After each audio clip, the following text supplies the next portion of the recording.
Ini baru single tab. Kalau kita beda lagi, nggak sama. Walaupun sama aplikasi, tapi ketika menjalani single tab sama 2 tab, 3 tab itu beda. 400 ya. Tadi single tab cuma 200.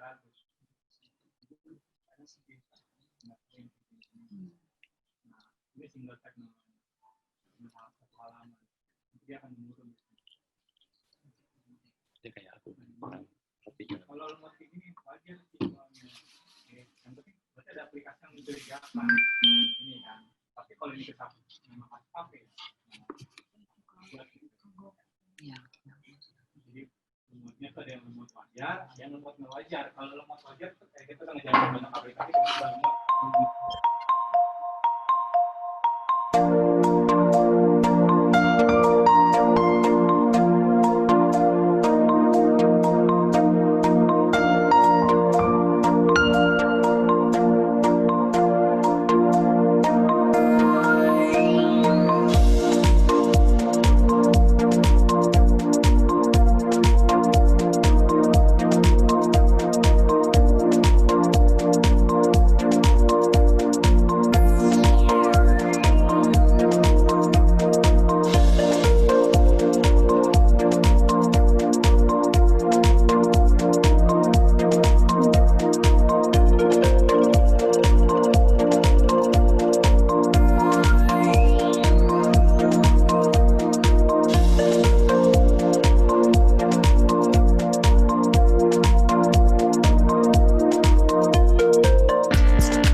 Assalamualaikum warahmatullahi wabarakatuh.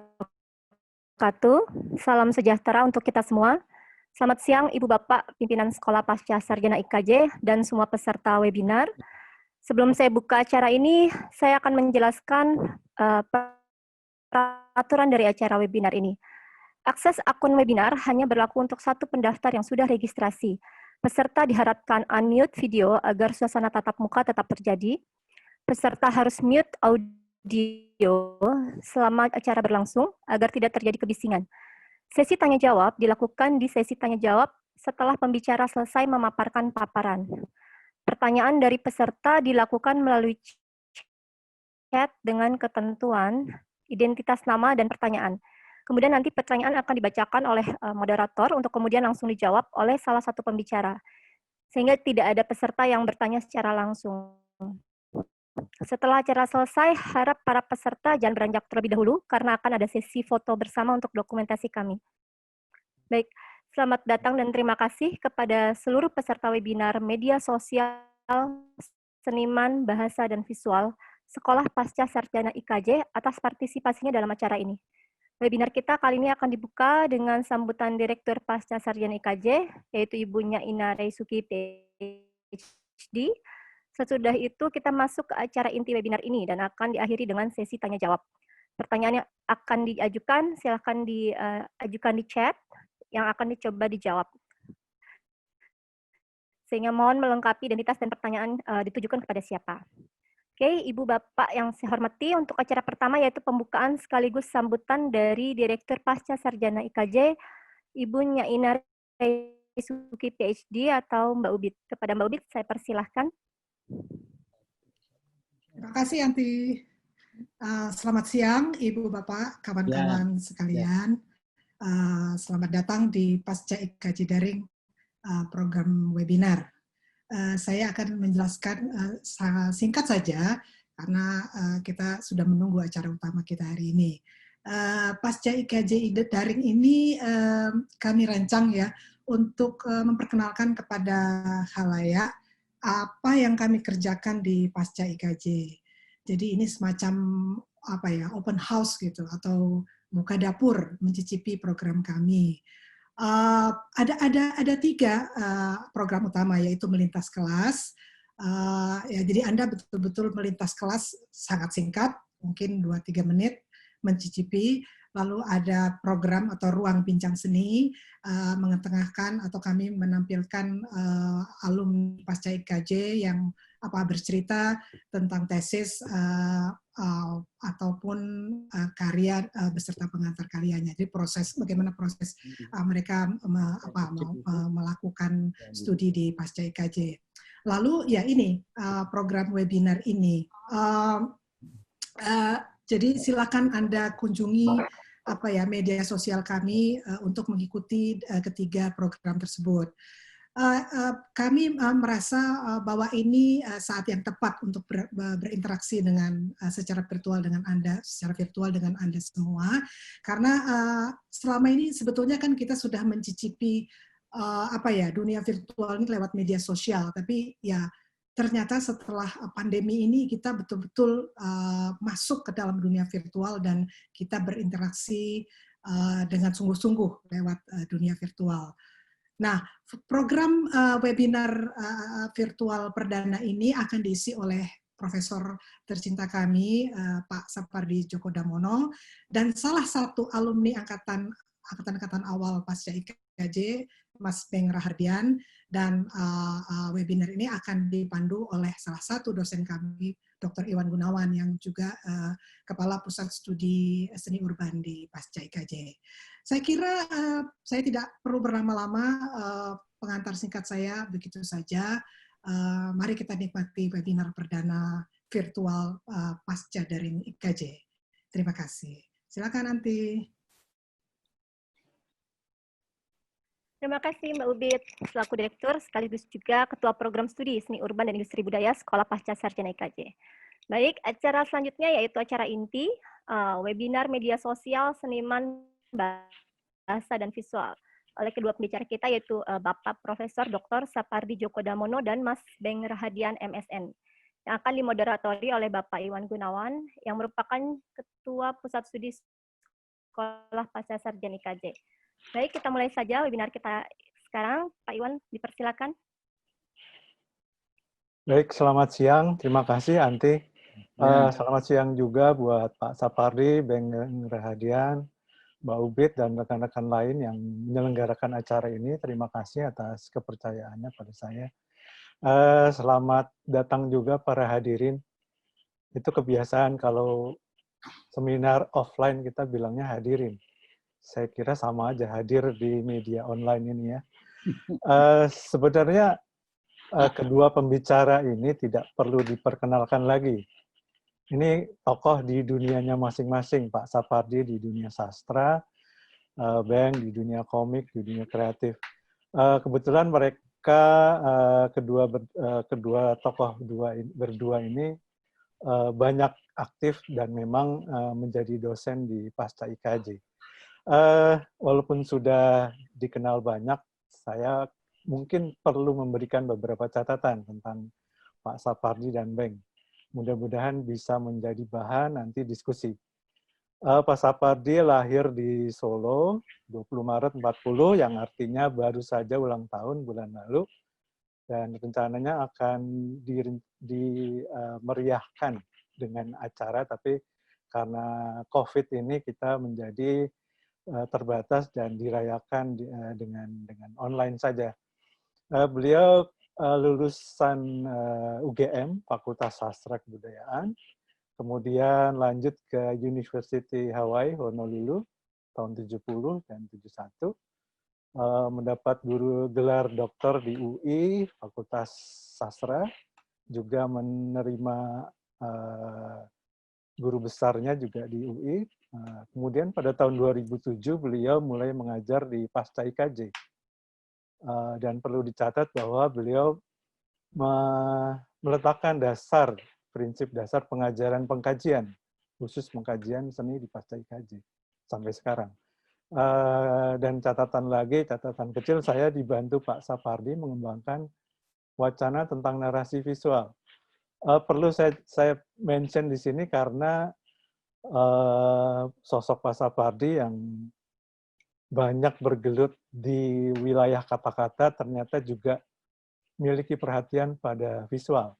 Dan ini ada kaitannya dengan topik kita hari ini yang nanti akan bersinggungan dengan kegiatan dari Beng Rahadian, seorang komikus dan sketcher, ilustrator. Kembali ke Pak Sapardi, dunia puisi dan sastra sudah ditekuni sejak umur 17 tahun. Dan diterbitkan di berbagai majalah sastra, majalah budaya, dan buku sastra. Sampai pertengahan bulan Mei kemarin masih produktif. Karyanya berjudul Mantra Orang Jawa sudah diterbitkan. Walaupun mungkin ada kendala dalam penerbitan. Penerbitan terbatas barangkali, mungkin nanti Pak Sapardi bisa menjelaskan. Beliau menjadi editor di beberapa majalah penting seperti Horizon, menerima banyak penghargaan sastra. Kemudian beberapa buku lagi yang diterbitkan akhir-akhir ini, yaitu Rintik Sendu dan Novel Segitiga, terbitan Gramedia. Judul novelnya Masih Ingatkah Kau Jalan Pulang, tapi diterbitkan bersama penulis muda yang nama penanya Rintik Sendu. Dan ini menarik karena Pak Sapardi berkolaborasi dengan generasi yang lebih muda. Kemudian terkait dengan ulang tahun Pak Sapardi kemarin, juga ulang tahun IKJ bulan Juni, ada naskah drama, naskah teaternya yang berjudul Ditunggu Dogot, dimainkan oleh aktor teater terkenal kita, Slamet Raharjo, dan sutradara, aktor Nano Riantiarno, secara online dan dilakukan dari rumah masing-masing. Ini menarik, dipublis di media sosial oleh kelompok alumni Pasca IKJ, dan sepertinya masih bisa ditonton di YouTube.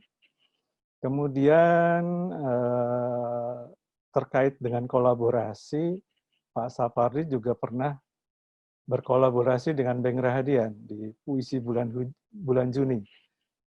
Komik singkat terbit di majalah komik Free Magazine.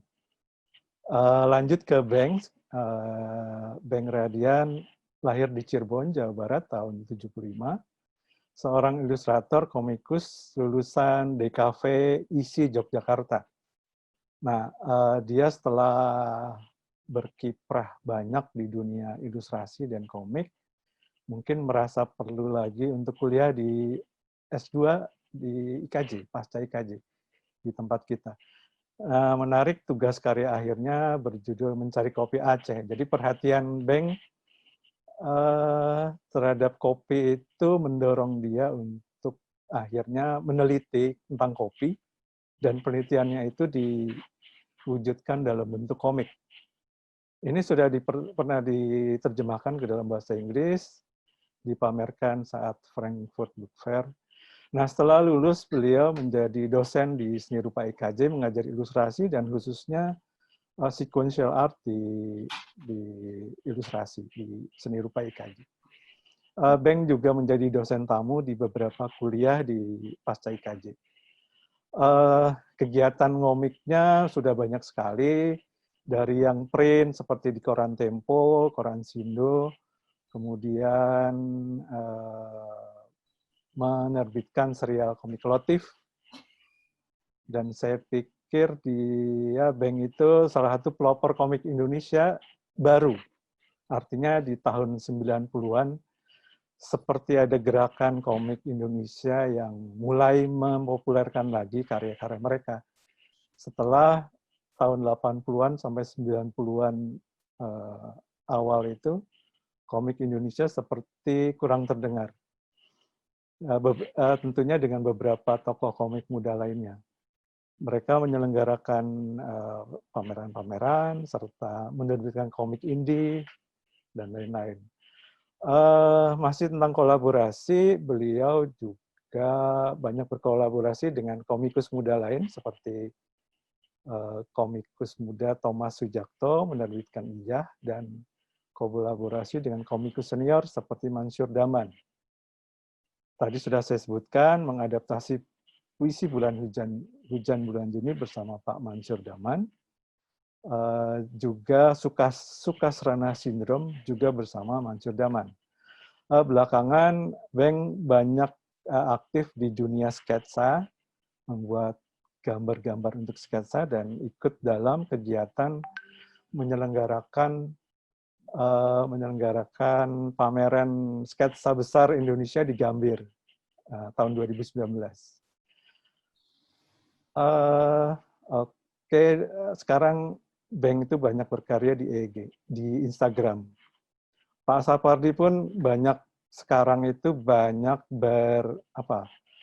berkomentar di Twitter dan di Instagram. Ada cerita sedikit personal, kira-kira 6 atau 7 tahun lalu, ketika kami baru saja mengurusi pasca IKJ, ada teman saya yang memberi informasi bahwa ini ada akun Sapardi Djoko Damono di Instagram. Sepertinya palsu deh. Nah, kemudian saya laporkan ke Pak Sapardi, saya konfirmasi, benar Pak, ini palsu. Ternyata benar, memang bukan akunnya Pak Sapardi. Setelah berapa lama, akhirnya Pak Sapardi terjun juga di Instagram, dan mungkin kemudian Twitter. Dan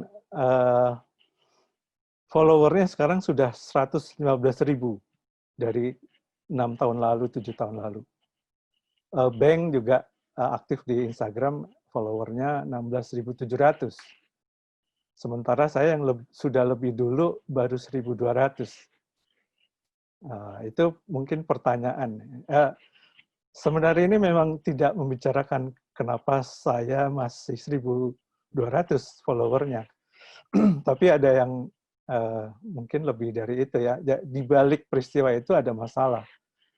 Kenapa topik ini harus diangkat ya? Dasarnya barangkali memang ada disrupsi, ada pergeseran media yang tadinya kertas dialihkan menjadi digital, ada penerbitan online yang sifatnya berbeda. Memang media cetak masih ada, tapi media online semakin dominan diakses masyarakat. Eksistensi sosok seniman pun lebih kentara kalau mereka berada di media sosial. Pertanyaannya barangkali yang bisa nanti kita diskusikan, sikap kesenimanan Pak Sapardi, juga Beng, dalam menggunakan media sosial bagaimana? Bagaimana strateginya? Bagaimana menyikapinya? Bagaimana peralihan berkarya di media cetak dan media online? Apakah menyusun kata dan gambar di medsos itu, selain menginformasikan juga merupakan bentuk seni tersendiri? Itu pertanyaan yang mungkin dalam konteks pasca IKJ, dalam konteks akademis, harus mulai sedang bukan harus mulai, tapi sedang dibicarakan. Bagaimana seni dalam konteks media sekarang? Seni harus memiliki media. Jadi bagaimana sikapnya? Apakah media online, bentuk ekspresi seniman di media online itu tersendiri atau sekedar hanya memindahkan apa yang terjadi di dunia offline ke dalam media online? Sifat-sifatnya berbeda. Itu yang harus kita pikirkan. Twitter misalnya banyak digunakan untuk pernyataan singkat, padat, berisi wacana yang penting. Tapi membaca Twitter dan menulis Twitter itu perlu strategi. Di dalamnya ada ekspresi juga. Nah, ini benar atau tidak, barangkali Pak Sapardi dan Beng bisa memberi komentar juga. seniman yang Pak Sapardi beranjak dari seniman yang mengolah kata, bank visual dan kata. Jadi saya kira ini nanti mudah-mudahan bisa menjadi diskusi yang menarik. Pengantar saya rasa cukup. Nanti bisa lanjut. Cuma saya jadi ingat ungkapan cogito ergo sum. Artinya aku berpikir maka aku ada. Maksudnya bahwa eksistensi seorang itu di dunia adalah ketika dia berpikir. Keberadaan seorang sendiri ada dengan dia berpikir. Tapi barangkali kita harus lebih mengembangkan sekarang ya. Setelah berpikir juga harus di-follow.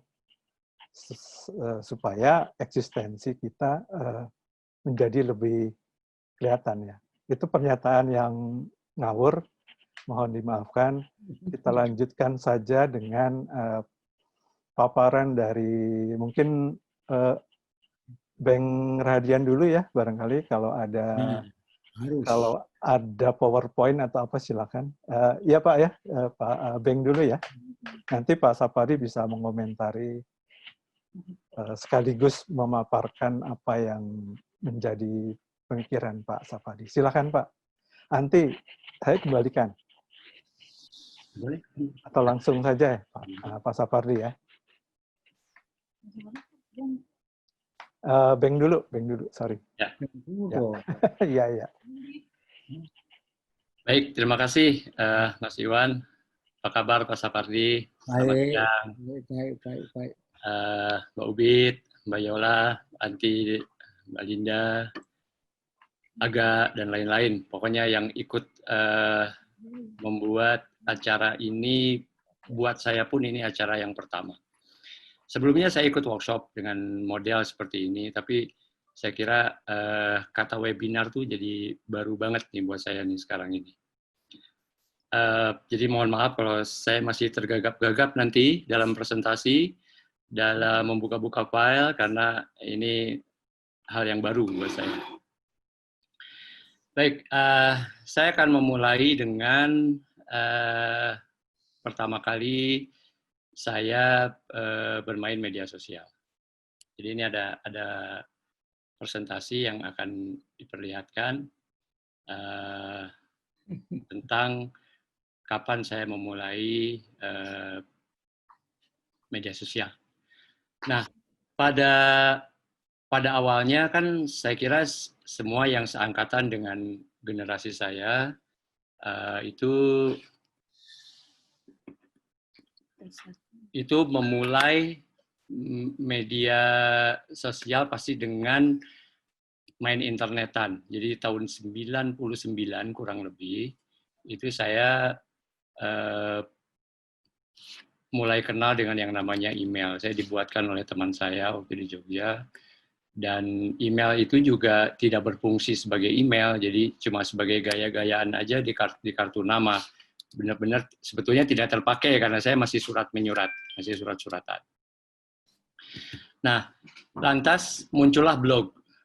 Jadi blog itu juga saya belum tahu persis menggunakannya seperti apa, tapi ada fenomena menarik yaitu ketika Yahoo membuat mailing list.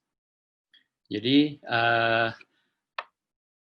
mailing list itu memberikan pengalaman lain buat saya, terutama banyak sekali grup-grup yang ada di situ dan itu macam-macam. Dan saya bisa memilih grup-grup yang sesuai dengan minat saya sendiri. Misalnya komik pasti yang bersifat visual, kemudian musik, dan beberapa yang sifatnya wacana gitu. Jadi persoalan-persoalan yang lebih besar lah gitu, lebih umum lah gitu, bukan spesifik. Nah, kegiatan mailing list dan mulai blog-blog ini menjadi aktivitas yang sering buat saya ketika saya bekerja di Kuala Lumpur sebagai animator. Karena saya perlu berkomunikasi dengan teman-teman saya yang ada di Indonesia. Jadi saya perlu ngobrol, saya perlu curhat, saya perlu tahu perkembangan, dan lain-lain. Itu saya ikut mailing list itu mungkin ada sampai 30 grup kali saya ikut. Meskipun tidak semuanya saya baca gitu ya, tidak semuanya saya aktif. Hanya di beberapa saja yang saya aktif, bahkan saya jadi admin. Tapi itu membawa saya ke pengalaman bermedia sosial pertama kali. Oke. Kemudian blog itu ini sendiri ya, hal yang berbeda dengan mailing list, karena blog itu saya bermain-main dengan pikiran saya sendiri. Ya syukur-syukur kalau ada yang komentar, tapi kalau tidak pun tidak apa-apa. Jadi itu seperti menggantikan kegiatan ketika saya curhat di buku diary atau di buku gambar, ke tulisan yang dibaca oleh umum. Nah ini yang ada di layar ini adalah track saya bermain media sosial. Jadi pertama saya main di Yahoo Group, kemudian saya bikin blog namanya Blog Drive waktu itu.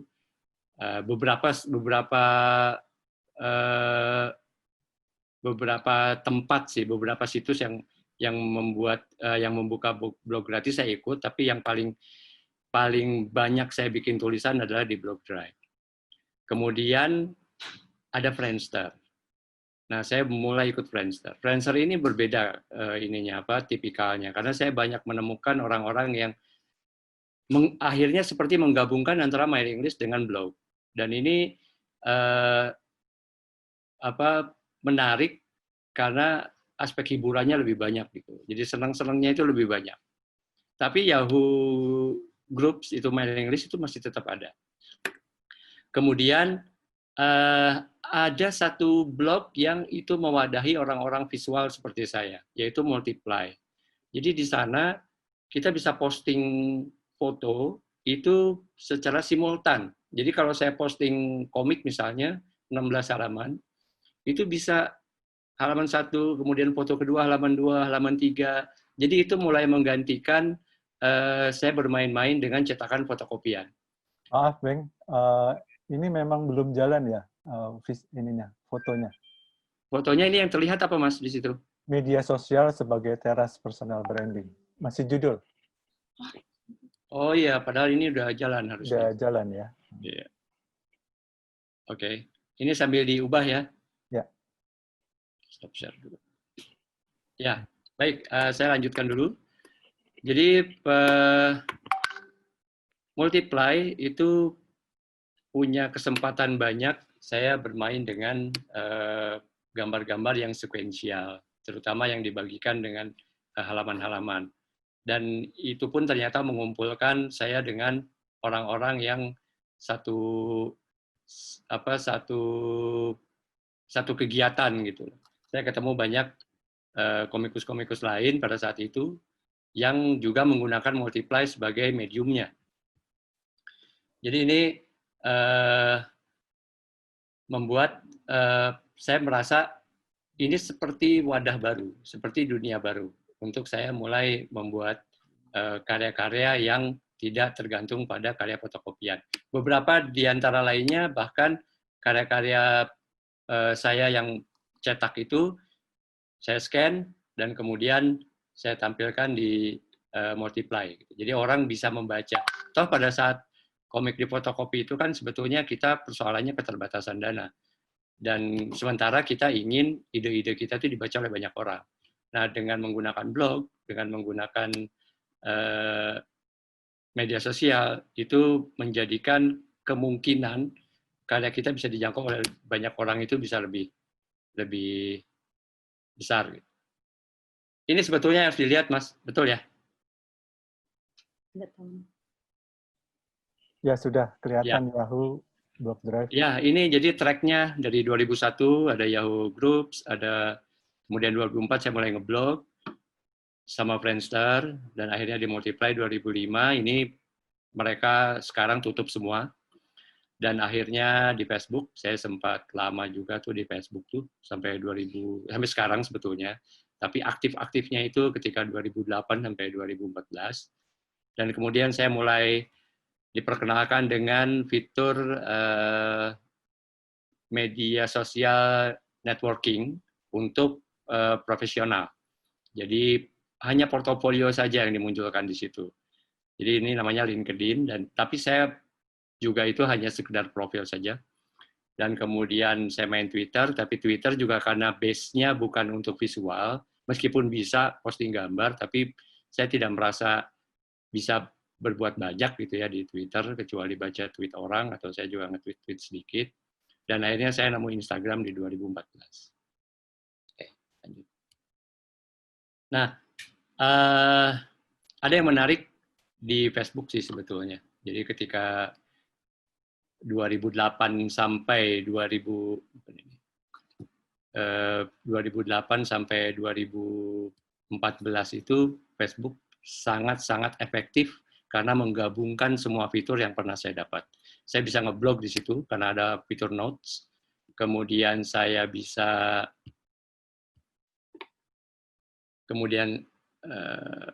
empat ya tadi, coba 5. Nah ini. Nah, saya bisa nulis notes itu sama dengan ngeblog. Saya bisa posting gambar yang berturutan karena banyak album gitu ya. Jadi satu judul itu bisa jadi satu album. Kemudian karena saya juga menangani kegiatan-kegiatan, jadi saya bisa posting event. Bahkan saya bisa menggantikan kegiatan mailing list itu di grup. Jadi Facebook itu memuat banyak hal yang dulu saya lakukan di media sosial sebelumnya. Nah, 2008, 2009 sampai 2014 itu masih menyenangkan. Tapi ketika 2014, ketika mulai pilpres gitu ya, banyak orang yang kubunya berseberangan, kemudian memposting hal-hal yang tidak menyenangkan gitu ya, buat saya baca gitu, saya mulai merasa terganggu. Karena kegiatan-kegiatan yang seharusnya dilihat dengan jernih menjadi tidak jernih. Kegiatan yang seharusnya atau postingan yang seharusnya itu bisa dijadikan perenungan gitu ya, malah dijadikan bahan makian. Jadi itu membuat saya sedikit kecewa gitu ya menggunakan Facebook, dan akhirnya saya pindah ke Instagram. Nah, Instagram ini ternyata sampai sekarang masih berfungsi banyak buat saya karena dia fokus terhadap karya-karya visual, dan dia sedikit bersih lah gitu, bebas dari pertengkaran orang-orang ini gitu. Dan ini membuat saya merasa punya tempat yang saya memang sebetulnya harus fokus, apalagi ketika sebetulnya Instagram bisa difungsikan bukan hanya untuk membuat karya, tapi juga untuk kegiatan-kegiatan lainnya dengan simpel. Jadi tidak banyak hal-hal yang mendistract gitu. Dan karakteristik orang-orang di Facebook itu seumuran saya ke atas gitu ya, banyak penggunanya. Jadi orang-orang yang merasa pintar gitu dan kemudian minteri orang gitu ya. Tapi kalau di Instagram itu lebih mudah orang-orangnya, tapi orang-orang yang mau belajar, mau melihat segala sesuatu sebagai hal yang bisa dipelajari. Jadi saya merasa nyaman di situ. Apalagi saya mengikuti Instagram itu dengan perkembangan yang dulu masih gambarnya cuma satu, kemudian gambarnya bisa berturutan, bisa multiply gitu ya. Itu juga mewadahi saya ketika membuat komik. Dan ada satu karya yang memang hanya bisa dibikin di Instagram. Itu tidak bisa dibikin di tempat lain dengan fitur multiply itu. Saya mungkin nanti buat teman-teman yang tertarik pada persoalan definisi komik di media sosial gitu ya, ini juga bisa jadi perbincangan karena ada hal-hal yang berubah ketika kita menggunakan fitur Instagram yang sekuensial itu harusnya terlihat berdampingan, atau juxtaposisi itu harusnya berdampingan di dalam satu bidang, tapi sekarang itu tidak gitu loh, satu. Jadi apa bedanya dengan slide film? Ini memang perlu dibicarakan lagi. Udah. Nah, kemudian saya ingin memberikan satu, ini nggak apa-apa, ini contoh. Saya ada contoh kegiatan saya di media sosial itu jadi karya, jadi buku. Jadi ini, ini yang bisa dilihat. Ini saya menggunakan Lotif dua-duanya. Satu Lotif itu tampilannya itu seperti di Facebook. Yang pertama itu tahun 2009. Kemudian 2015 saya menerbitkan lagi dengan tampilan Twitter. Jadi kata dan gambar gitu. Kalau di Facebook itu kata, gambar, dan komentar orang. Nah, kemudian yang sebelah itu yang saya terbitkan di tahun 2018 itu kumpulan dari blog saya yang dulu. Jadi sekitar tahun 2003 itu sampai 2005. Jadi tulisan-tulisan saya, dan itu ternyata ketika saya baca lagi, karena saya mengulas event, karena saya mengulas beberapa fenomena yang terjadi pada saat itu, jadi saya rasa ini bisa menjadi catatan sejarah minimal untuk saya pribadi gitu. Jadi itu hal yang terkait, karya yang terkait dengan kegiatan media sosial saya. Oke, ini agak terbata-bata karena ini harus sambil, nah ini nggak apa-apa, sambil memperlihatkan gambar gitu ya. Nah ini bisa dilihat tips, bukan tips sih sebetulnya, trik saya ketika bermedia sosial itu bahwa ketika saya menggunakan satu platform, ya saya berbicara pada follower saya sendiri. Saya tidak berusaha berbicara pada semua orang, karena itu pun saya rasa tidak mungkin. Jadi minimal orang yang mengikuti saya, itu orang-orang yang memang ingin tahu saya, ingin sharing sama saya, dan saya pun ingin sharing dengan mereka. Jadi saya mengangkat topik-topik atau persoalan yang masuk dalam status itu yang satu frekuensi lah di dalam platform ini gitu loh. Jadi mereka tahu, mereka sudah tahu postingan saya sebelumnya, jadi sudah tahu banyak gitu. Karena saya banyak mengalami orang-orang yang hanya mampir dan kemudian mengacaukan gitu loh. Jadi seperti misalnya salah satu postingan saya tidak sempat menyediakannya untuk presentasi sekarang, tapi saya cerita sedikit saja. Jadi gambar saya itu beberapa kali itu dibajak orang. Jadi saya tahunya itu laporan. Beng, gambarmu sudah jadi kemasan botol kopi. Beng, gambarmu sudah jadi gambar di kaos orang gitu, ditawarin gitu. Gambarmu sudah ada di kafe-kafe orang. Dan ada satu lagi bahkan yang lebih parah saya kira, gambar itu di-repost sama orang, sama satu akun, bukan pribadi ya, akun dakwah itu kalau tidak salah. Dan itu dirusak gambarnya. Jadi ada beberapa, saya kira itu termasuk vandalisme. Dan dia menghilangkan jejak tanda tangan. Dia menghilangkan sumber. Jadi saya dapat laporan aja dari orang. Jadi itu banyak sekali. Nah, ini ya itu akan selalu terjadi dimanapun. Ya dicetak pun sama ya, dibajak itu juga sudah biasa gitu. Apalagi di media digital yang sangat mudah sekali untuk copy paste. Jadi saya meminimalisir itu. Saya hanya status kepada orang yang memang akan membaca status saya. Jadi bukan pada semua orang. Dan itu pun saya batasi, tidak semua persoalan pribadi saya masukkan ke status. Nah sebenarnya ada yang lucu sih kalau di Instagram itu, ada fitur story. Story itu kan hanya 24 jam. Awalnya saya merasa dengan main story itu saya bisa nyampah gitu. Kalau di feed itu kan tinggal lama gitu ya, kecuali kita hapus. Tapi kalau di story itu kan cuma 24 jam. Jadi saya bisa ngomong apa aja gitu, karena nanti akan hilang. Tapi masalahnya, ketika saya lihat, story saya dilihat oleh banyak orang. Jadi saya merasa malu. Kalau misalnya sampah saya juga dilihat oleh banyak orang gitu. Jadi akhirnya memang media sosial itu tidak bisa main-main dengan. Bentar, ini ada pesawat teman. Ya. Jadi media sosial itu memang tidak bisa buat main-main. Saya tidak bisa menyampah sembarangan gitu loh. Karena itu akan direkam. Katakanlah itu hanya 24 jam, tapi orang bisa screenshot. Dan ternyata pun ada arsipnya. Jadi memang sampah yang tidak hilang. Jadi sebaiknya jangan dibikin memang. Oke, baik. Ini ada lagi yang saya mau share. Semoga waktunya cukup ya, Mas Iwan. Mas Iwan tolong ingatkan kalau waktunya saya kelebihan. Terus saja sampai sore. Ya. Dilanjut saja dulu nanti. Ya, boleh. Mungkin 5 menit kalau bisa. Oke. Kata panitia ya. Ya. Ya, teras. Silakan. Harusnya yang presentasi aja yang diklik. Nah, di dalam presentasi nanti diklik itu.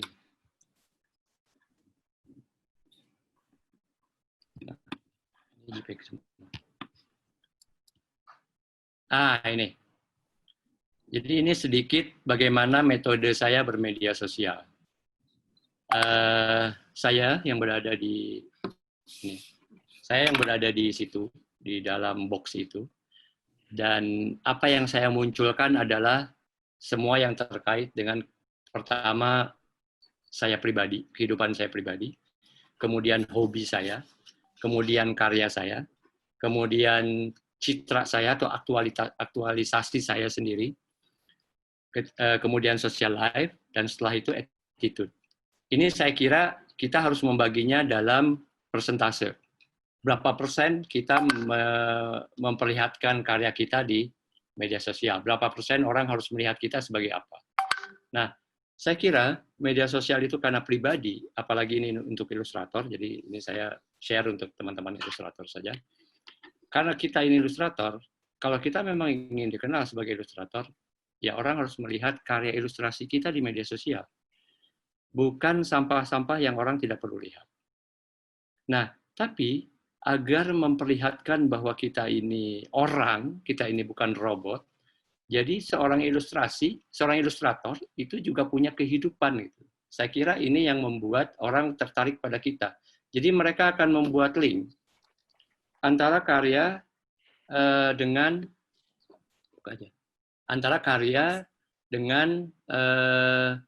latar belakang pembuatan karya itu. Jadi ini memang bisa menarik. Misalnya saya suka jalan, saya suka minum kopi, saya suka nonton musik, suka dengar musik misalnya. Jadi nanti akan orang bisa nge-relate antara apa yang saya lakukan di luar saya ketika berkarya, dan itu bisa menjadi proses dalam kita berkarya. Bisa diperlihatkan sebagai proses atau sesuatu yang membentuk kita. Dan aktualitas itu juga penting karena yaitu kita ini akun tuh orang gitu, agar mereka mengetahui bahwa akun ini bukan akun pribadi, bukan akun yang dibikin hanya virtual gitu, tapi ini orang hidup gitu, orang yang juga ada di dunia nyata. Oke, lanjut lagi.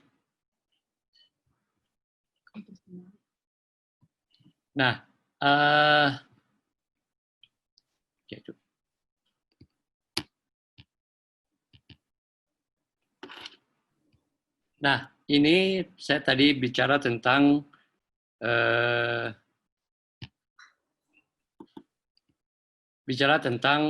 branding.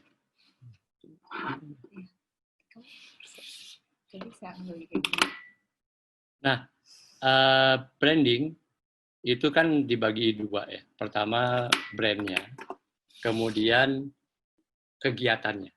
Jadi saya sebagai ilustrator saya menciptakan ikon. Nah ini termasuk ikon yang sering dibajak ini. Jadi botol, jadi label di botol kopi, sama di kaos, sama juga jadi avatar orang. Jadi saya pernah lihat orang komentar kok gambar itunya, gambar wajahnya, gambar ini gitu loh. Jadi dikiranya saya yang komentar, padahal bukan. Nah, ini kegiatan yang memang buat ilustrator penting. Jadi dia harus membangun brand dia sendiri, image yang ingin dilihat seperti apa, dan kemudian kegiatan apa yang dilakukan dengan brand itu. Jadi harus dikomunikasikannya dengan cara apa. Cara komunikasi ini macam-macam, dan ini bisa masuk di dalam karya-karya yang kita produksi. Oke, baik.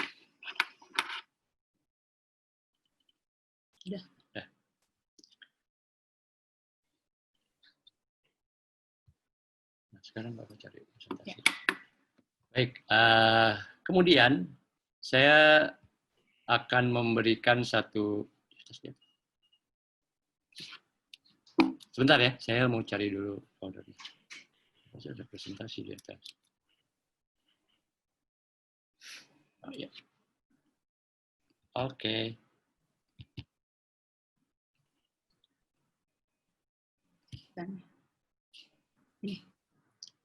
Ya boleh, ya tadi aja.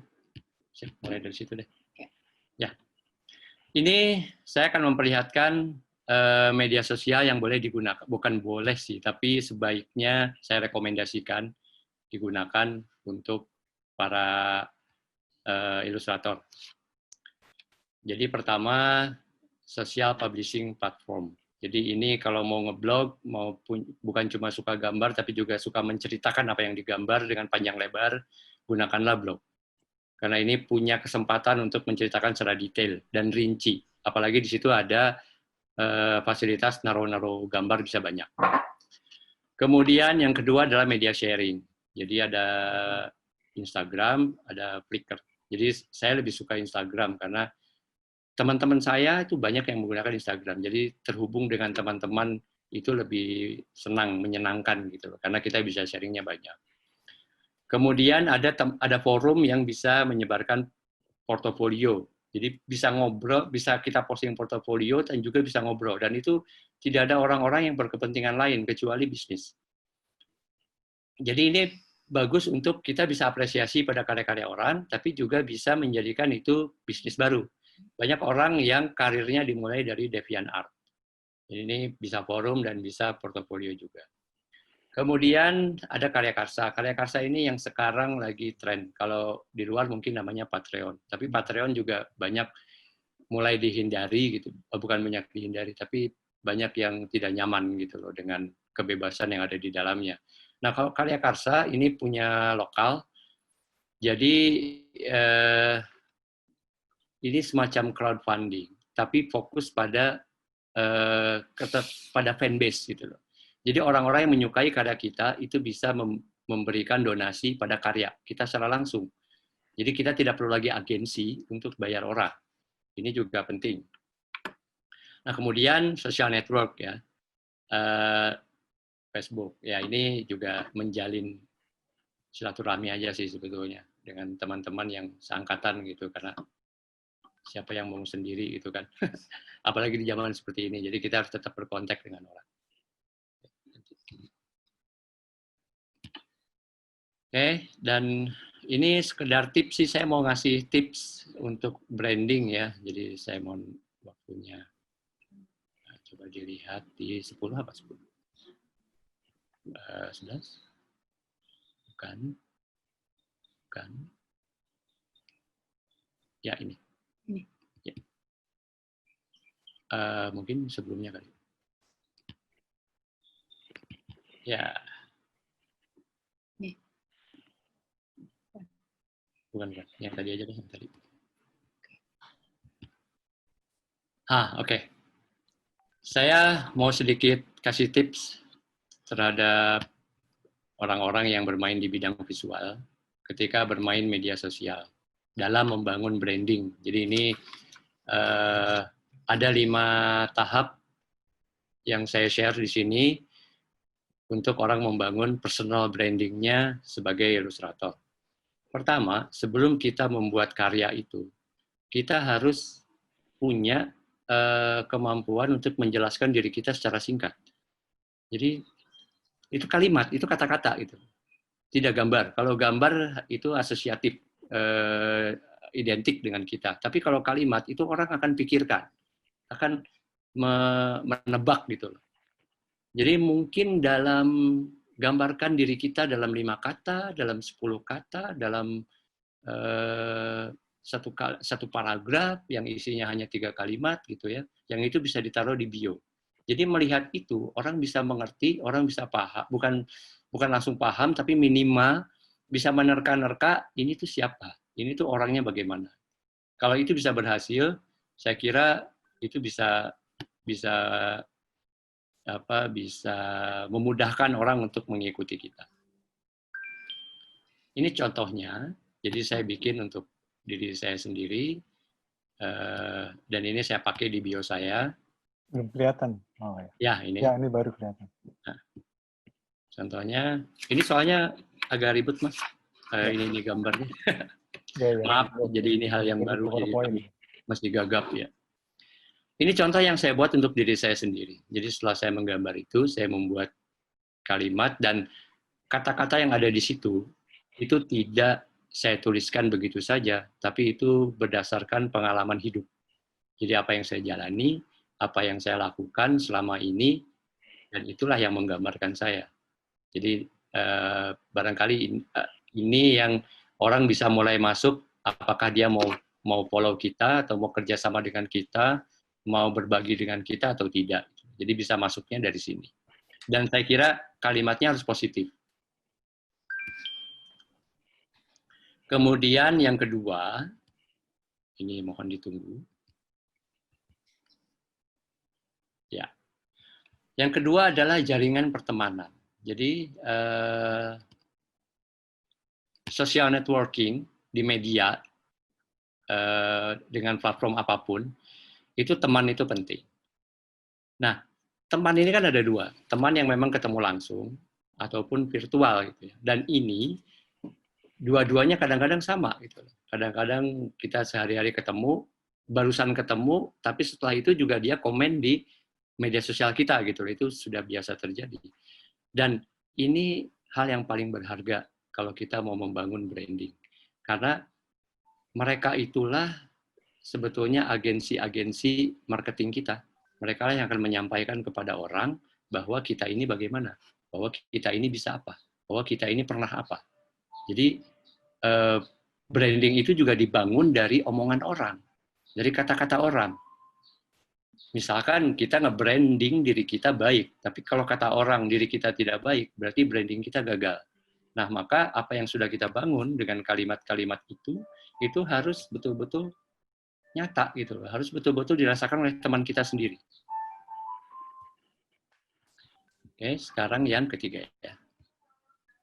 Nah, yang ketiga ini tadi, dan ini inti dari pembicaraan kita tentang kekuatan media sosial. Jadi, ilustrator masa kini itu memang harus punya kemampuan untuk bermain di media sosial. Jangan salah ketika para ilustrator, ini terjadi juga di teman-teman saya, juga di mahasiswa saya, ketika mereka melamar pekerjaan, itu orang yang mewawancarai itu sudah tahu profilnya. Bukan dari baca CV, karena CV-nya itu bisa jadi dibawa atau dikirimkan lewat email gitu ya, portofolio dibikin sebagus mungkin, tapi juga mungkin tidak dilihat. Mereka lihat di media sosialnya. Maka ketika kita menjadi membranding kita dengan profesi tertentu, dengan terutama ilustrasi, ya media sosial kita harus banyak gambar, harus banyak ilustrasi, harus kelihatan kita tuh bisa apa. Kalau kartunis ya kartunis, kartun gambarnya. Kalau kita bisa segala macam ya segala macam munculkan.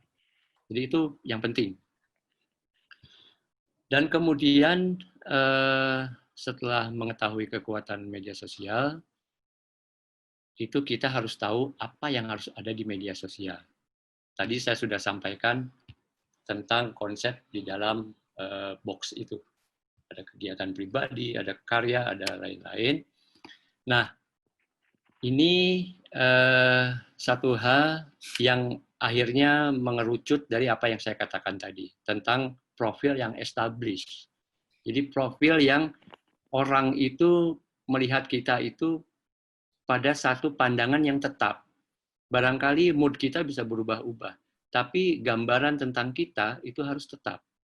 Misalnya, kita adalah seorang ilustrator yang punya komitmen, yang berkomitmen, selalu tepat waktu, dan bisa menggambar apa saja misalnya. Itu yang harus dibikin tetap.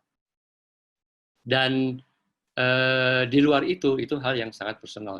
Tapi untuk dilihat orang, profil harus established. Kita bisa bikin di website, kita bisa bikin di akun media sosialnya, dan jangan lupa kata-kata yang sangat pribadi, kata-kata yang tidak berkaitan dengan profesi Anda, sebaiknya jangan muncul di media sosial. Yang kita bangun untuk membangun branding itu. Kalau sempat punya waktu banyak, silakan bikin 2 akun. 1 akun untuk menyampah itu tadi, satu akun untuk kita menampilkan profil profesional. Jadi ada dua. Jadi jangan dicampur. Kalau dicampur, sesekali saja yang saya perlihatkan itu hanya menunjukkan kalau kita ini manusia yang bersosial. Bahwa kita itu juga punya komunitas, bahwa kita itu juga punya keluarga, bahwa kita itu juga menghadapi masalah yang sama dengan orang lain gitu. Jadi itu tidak apa-apa. Itu memperlihatkan sekarang sebuah pandangan atau penilaian pada orang yang humanis, gitu. Bukan robot. Ini yang terakhir. Nah, ini saya kira yang kita lupa. Saya juga sering lupa gitu ya. Bahwa yang namanya seniman atau ilustrator, itu yang dilihat adalah konsistensi. Karya sebagus apapun, kalau dibikin hanya sekali, ya sudah. Tapi karya yang biasa-biasa saja, tapi dilakukan secara terus-menerus, dengan intens, saya kira itu akan bisa menjadi sesuatu. Itu bisa menjadi trademark, bisa menjadi khas gitu loh. Nah, kemudian ada hal yang harus juga dipahami oleh para ilustrator. Katakanlah dia sudah terbiasa dengan media yang konvensional atau orang bilangnya tradisional. Ketika ada media baru, dia harus bisa adaptif. Saya kira kita bisa mencontohkan dengan komik misalnya. Komik itu dari zaman dulu, kalau kita mau ambil ke prasejarah, katakanlah di relief-relief atau di gambar-gambar wayang beber misalnya, itu kan sekuensial, berturutan, tetap gitu. Nah, sekarang pun ketika menjadi cara bacanya di internet, di media sosial dan lain-lain, tetap komik itu begitu gitu. Tetap dia itu dibacanya berturutan gitu. Jadi ada inti yang tidak berubah, hanya caranya saja yang berubah dan paradigmanya yang berubah, tapi tidak mengubah esensi dari karya. Sorry, ini maju ya. Jadi ini yang terakhir dari saya, Mas Iwan, tentang konsistensi berkarya yang sering lupa gitu loh. Saya pun sering lupa gitu loh untuk terus berkarya. Saya berkarya maka saya ada, gitu kan. Dan karya itu harus di-share. Apa yang kita lakukan harus di-share di medsos. Agar orang tahu pikiran kita. Ya. Kalau kita menghilang, kita akan dilupakan. Gitu ya, Beng. Terima kasih, Beng. Kita langsung saja ke Pak Sapardi. Silakan Pak memberi komentar, juga memaparkan apa yang menjadi pikiran Pak Sapardi. Monggo, Ya, Pak. terima kasih Pak Iwan, terima kasih Beng. Sama Pak. Saya akan diam akan tenang-tenang pelan-pelan saja bicara ya. Iya Pak. Kita ini hidup bermasyarakat. Di dalam pengertian saya ada yang mengatakan, dan saya kira itu benar, yakni bahwa komunikasi itu adalah kebudayaan. Kebudayaan adalah komunikasi. Jadi kalau kita ada dalam masyarakat, maka kita harus berkomunikasi. Nah, dulu waktu belum ada apa-apa, belum ada aksara, belum ada segala macam, kita berkomunikasi secara lisan. Secara lisan. Jadi itu berlangsung jutaan tahun lamanya. Ya. Kita baru mengenal aksara itu kan ketika Mesopotamia, zaman Mesir, segala macam itu. Tetapi sebenarnya sebelum itu, nenek moyang kita yang di gua pun, di gua, itu tahu bahwa kita harus menggambar. Jadi harus menggambar, menciptakan residu dari apa yang kita pikirkan. Tidak sekedar lisan. Di dalam gua di mana saja, itu kita lihat gambar. Itu cara berkomunikasi paling sederhana. Ya mungkin gambar itu untuk ini, untuk itu, kita tidak bisa membuktikan sekarang. Tapi gambar itu penting, karena ada di semua gua-gua yang terserak di seluruh dunia ini ada. Itu adalah alat komunikasi kita yang berwujud gambar, misalnya. Nah, pada perkembangan selanjutnya, kita masih tetap menggambar, tapi dengan cara yang bisa ditata gambaran itu. yakni pada suatu saat ribuan tahun yang lalu itu ada upaya dari nenek moyang kita untuk menciptakan aksara, untuk menciptakan huruf. Nah, huruf ini kan juga gambar. A, B, C, D, E itu kan gambar. Nah, dengan demikian, kalau gambar di dalam gua itu tidak bisa ditata sedemikian rupa sehingga menciptakan makna, maka huruf-huruf yang baru ini, yang A, B, C, D, E, Ono, Coroko, segala macam, bisa diurutkan dan bisa menciptakan pengertian-pengertian, gagasan-gagasan, konsep yang ingin kita sampaikan. Jadi dengan demikian sebenarnya keinginan kita adalah menciptakan residu yang lisan itu kita jadikan sesuatu yang bisa disimpan. Kalau dilisankan kan itu hilang.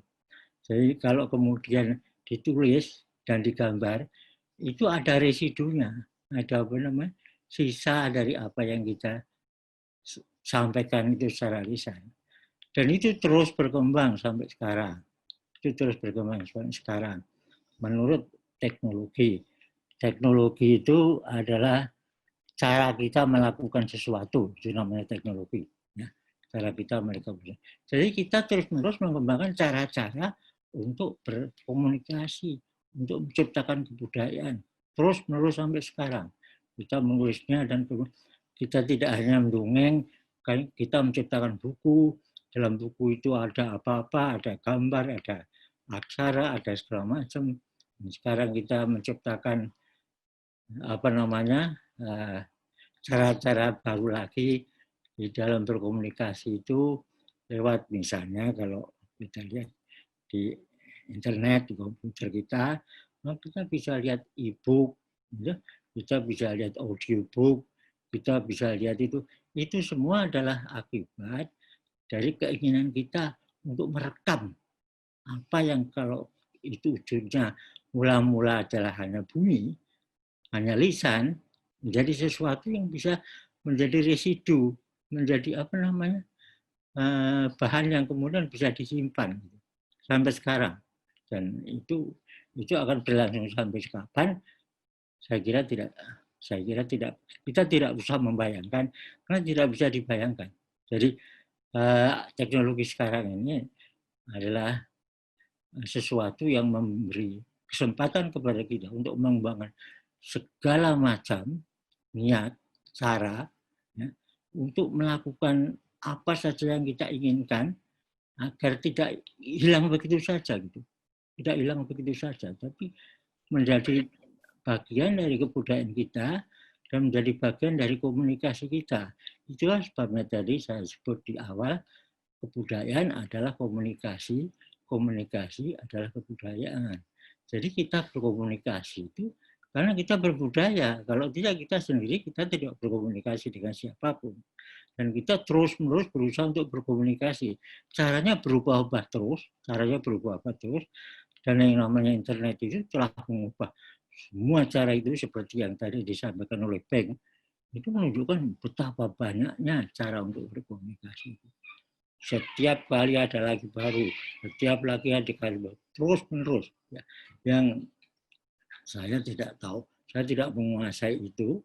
Saya hanya mungkin ikut apa namanya Instagram, ikut yang gampang itu Twitter ya, yang nggak repot-repot gitu ya. Dan saya menikmati itu. Artinya saya bisa pamer, oh ada buku saya baru segala macam gitu ya. Sebab kalau saya hanya lisan mengatakan pada orang, ya orang tidak lihat seperti apa buku saya yang baru itu. Dan ini akan berlangsung terus-menerus sampai nggak tahu kapan, ya, nggak tahu kapan. Dan yang menjadi dasar adalah kita selalu memiliki keinginan untuk berkomunikasi. Karena komunikasi itu adalah kebudayaan dan kebudayaan itu adalah komunikasi. Saya yakin akan apa namanya batasan atau apa namanya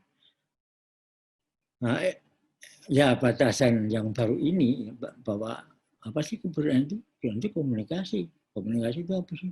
Kebudayaan. Jadi, nah untuk bisa berkomunikasi dengan baik sekarang ini ada banyak sekali cara dari yang disampaikan oleh Peng tadi. Kita lihat betapa banyaknya kita bisa berbuat dengan cara-cara yang tidak terbayangkan sebelumnya. Dan itu akan terus berlangsung. Sebab apa? Dasarnya sederhana sekali, seperti saya katakan. Kalau itu hanya lisan, maka akan menguap, hilang. Begitu saja. Jadi kita mencari cara-cara baru terus-menerus supaya yang kita lisankan itu menjadi tercatat, menjadi ada residunya, ada sisanya, ada endapannya, dan kemudian endapan itulah yang kita tumpuk, kita jadikan bahan untuk maju, ya, kita tumpuk-tumpuk, dan akibatnya seperti sekarang. Coba sekarang kita bayangkan, ya. Sebelum masyarakat kita di dunia ini mengenal aksara, itu beratus-ratus juta tahun tidak terjadi apa-apa di dunia ini. Tidak terjadi karena mereka berkomunikasi lewat suara, dan suara itu akan menguap begitu saja. Tapi begitu mereka itu menciptakan aksara, kira-kira mulai 6.000 tahun, 5.000 tahun yang lalu, kita telah mencapai bulan. Kita telah mencapai segala macam. Karena apa? Karena apa yang kita sampaikan secara lisan itu ditumpuk dalam buku, ditumpuk dalam gambar, ditumpuk dalam segala macam, dan kemudian bisa diwariskan kepada siapa saja yang mau menggunakan. Dan tumpukan-tumpukan itu terus berlumpuk, terus-menerus, sehingga akhirnya kita bisa belajar dari apa yang sudah dilakukan oleh nenek moyang kita. Hanya dalam waktu, seperti saya katakan tadi, mungkin 6.000 tahun, 5.000 tahun. Lamanya kita bisa berjalan-jalan di bulan, kita bisa menciptakan ini, kita bisa menciptakan apapun yang kita inginkan sekarang ini. Nah, itulah saya kira landasan yang saya yakini mengenai kebudayaan. Kebudayaan itu kemudian berkembang karena kita ingin berkomunikasi. Dan segala sesuatu yang kita lakukan selama ini adalah mengembangkan cara berkomunikasi. Cara berkomunikasi itu akan berkembang sampai kapanpun kita tidak tahu. Caranya seperti apa juga kita tidak bisa menduganya. Seperti sekarang ini. Bayangin, kita bisa bertemu begini, tidak usah ketemu. Ya. Di rumah masing-masing kita bisa ngobrol. Di tahun-tahun ketika saya masih remaja nggak bisa. Saya paling nulis puisi di atas kertas, kemudian ketika ada mesin tek, itu kan usaha saya untuk merekam apa yang ada dalam pikiran saya. Kemudian ketika ada komputer, saya ngetik di komputer. Ya, ketika mesin tek, saya masih bisa mengoreksi jadi diketik, kemudian diketikan itu saya coret-coret. Nah sekarang saya bisa melakukan sesuatu yang tidak terbayangkan sama sekali. Ketika saya mengetik sebuah cerita pendek, apa saja, apa novel, apa drama, apa-apa, saya bisa langsung ya, pada waktu itu juga mengubahnya. Dan tidak hanya itu. Ya. Saya bisa memilih font, saya bisa memilih warna, saya bisa memilih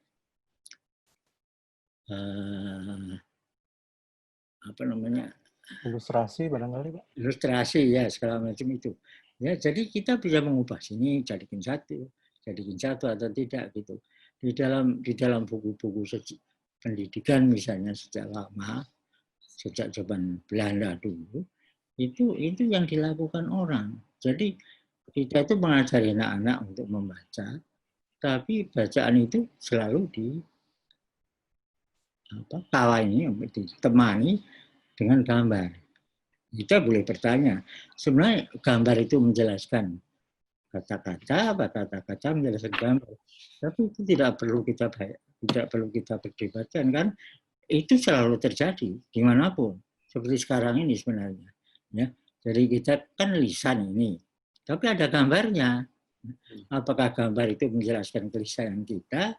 Apa kelisahan kita itu diperlukan menjadi gambar atau diubah menjadi gambar? Dan itu akan terus-menerus terjadi. Nah, saya akan kembali ke semula lagi bahwa keinginan orang untuk berkomunikasi itu tidak pernah akan ada habisnya. Ya, karena apa? Karena kita memang hidup dalam masyarakat. Dan hidup dalam masyarakat berarti memerlukan komunikasi. Ya, kita tidak hidup sendiri di hutan, enggak. Kita hidup di masyarakat. Ya. Nah, komunikasi itu sekarang menjadi sangat mudah. Tergantung dari kita mau pakai cara apa berkomunikasi itu. Yang jelas sekarang ada juga gagasan mengatakan, oke, sekarang kita ini sudah sampai pada taraf orang dengan cara apa namanya dalam bahasa asing mengatakan visual turn. Jadi kita kembali lagi kepada zaman visual. Tadinya kan verbal, huruf-huruf itu. Sekarang kita berubah atau membelok ke arah yang lebih banyak gambarnya atau apa. Oke, itu saya kira boleh saja kan gagasan itu. Tapi tetap saja di dalam belokan menjadi gambar itu kita tetap memerlukan kata-kata.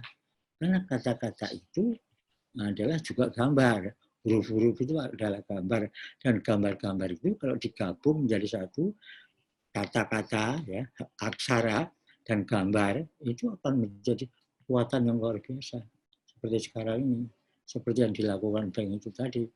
Ya, jadi dia melakukan hal yang sudah semestinya dilakukan. Kalau tidak akan bisa. Dia tidak akan bisa menciptakan kebudayaan sama sekali kalau dia tidak melakukan yang tadi dia lakukan gitu. Dan dia melakukan yang sesuatu yang menurut saya luar biasa. Saya tidak menguasai segala macam itu, tetapi saya paling tidak tahu bagaimana orang-orang itu ternyata mengembangkan keinginan mereka untuk berkomunikasi.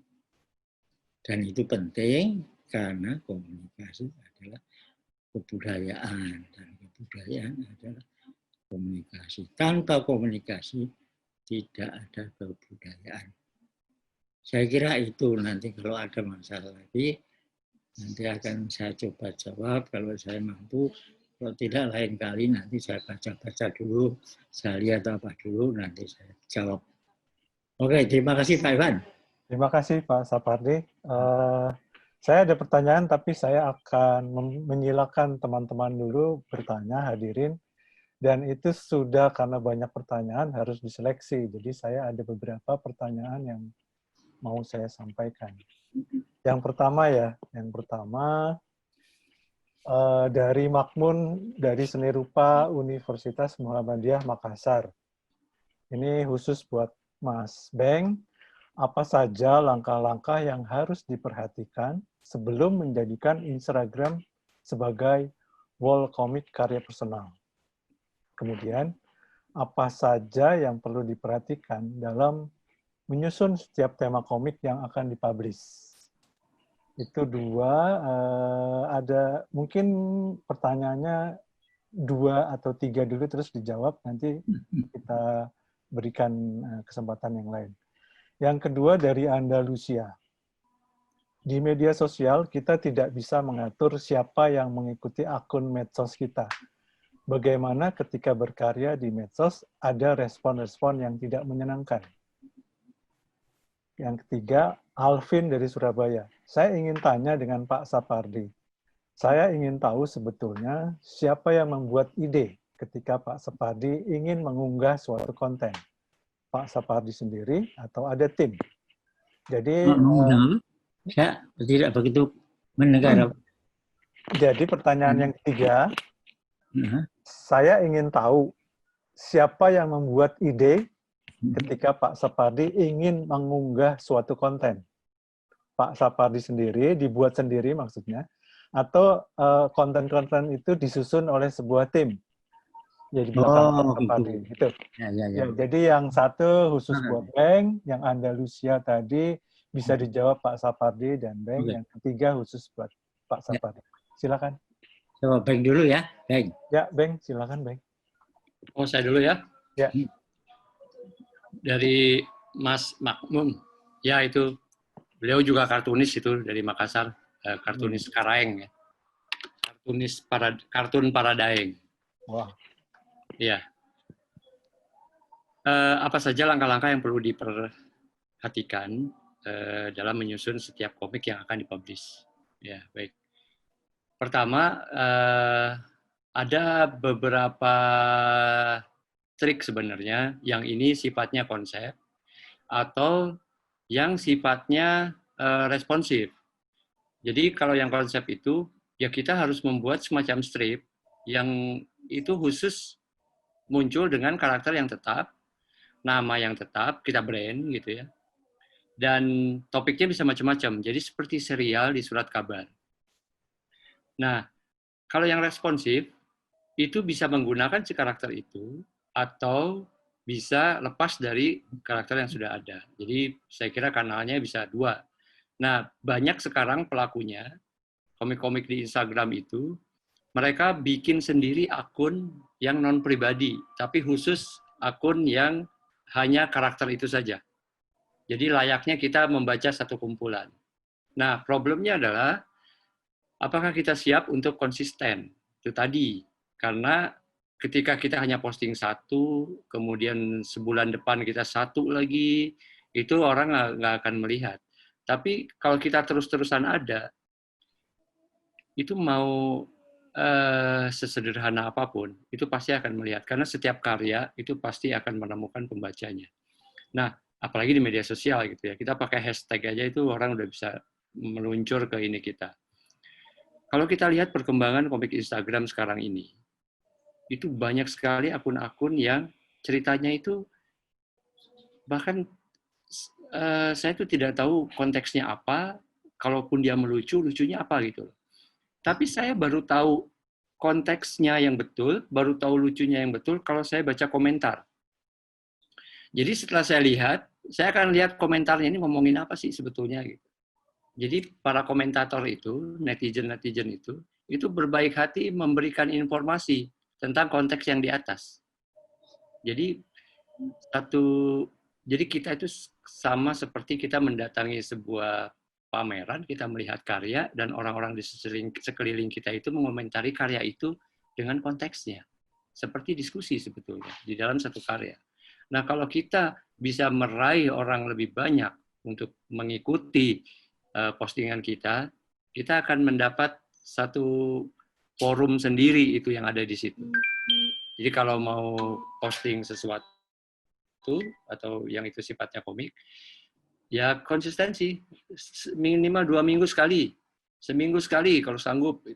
Setiap Sabtu misalnya. Jadi kita bisa menjanjikan kepada para netizen itu bahwa setiap Sabtu kamu bisa datang ke akun saya dan kamu bisa melihat karya baru.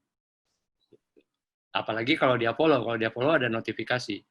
Tapi kalau tidak, mereka bisa ikut waktu yang kita tentukan itu. Atau random, kalau orang yang produktif sekarang itu random sekali, produktif. Pagi muncul, bahkan sorenya udah muncul lagi karya baru. Besoknya tidak ada. Lusa baru ada lagi. Tapi dia dalam seminggu bisa 3 atau 4 karya keluar. Jadi orang akan melihat itu. Jadi saya kira tidak perlu terlalu waktunya terlalu diatur sekali, diatur banget, tapi minimal ada terus. Dan jangan jangka waktunya kelamaan. Itu baru soal termin penerbitan. Kita belum bicara tentang konten. Nah, konten itu juga perlu dipikirkan kita mau masuk ke wilayah mana. Kita hanya mau bercanda saja, hanya humor saja, hanya menghibur orang saja, atau kita mau menyampaikan sesuatu, atau kita mau menjadi kritikus, atau kita mau menjadi kritikus politik, atau apapun, itu harus ada di dalam pikiran kita ketika kita mau posting. Karena itu menentukan siapa yang mau lihat akun kita, siapa yang mau follow kita. Jadi akan semakin spesifik nanti. Mungkin itu saja dari saya untuk jawab pertanyaan yang pertama kepada Mas Makmun di Makassar. Makasih, Mas Iwan. Yang kedua mau ditanggapi nggak? Tentang kita ini tidak ya, bisa mengatur siapa follower, ya itu problem sebenarnya. Ya. Tapi kalau kita mendapat kata-kata atau kalimat yang buruk sekali, dan itu ada di komen yang dibaca oleh orang lain, kita hapus saja. Karena kita tidak ingin membuat pengaruh buruk pada orang kan. Tapi kalau dia sifatnya kritik dan itu kita bisa tanggapi dalam perbincangan, tanggapi saja, karena itu menandakan bahwa kita terbuka terhadap pemikiran orang lain. Nah, saya juga sering, tapi itu rata-rata direct message, jadi pesan langsung ke saya. Banyak yang menyakitkan kok, Mas. Jadi misalnya saya posting satu gambar dan kemudian itu ada yang tersinggung atau tidak suka gitu ya. Itu postingannya tuh, dan kalau saya lihat akunnya itu akun anak-anak, akun remaja gitu. Misalnya, gambar kayak gini apa bagusnya gitu. Jadi yang negatif semua gitu. Itu karena dia tidak sepakat dengan kontennya, itu pun bukan pemikiran dia, tapi teman-temannya dia. Satu gengnya dia gitu loh yang ngebully. Jadi ini fenomena yang akan ada di media sosial. Kita tidak bisa mengatur orang, kita tidak bisa menyenangkan orang lain. Tapi kita berhak menyortir apa yang masuk ke dalam kita. Akun itu termasuk diri kita, kan, personalisasi kita. Maka pengaruh yang negatif sekali, yang mencaci maki, yang tidak ada hubungannya, tidak ada konteksnya, lebih baik dihapus saja. Kalau dia ngebom terus, diblok.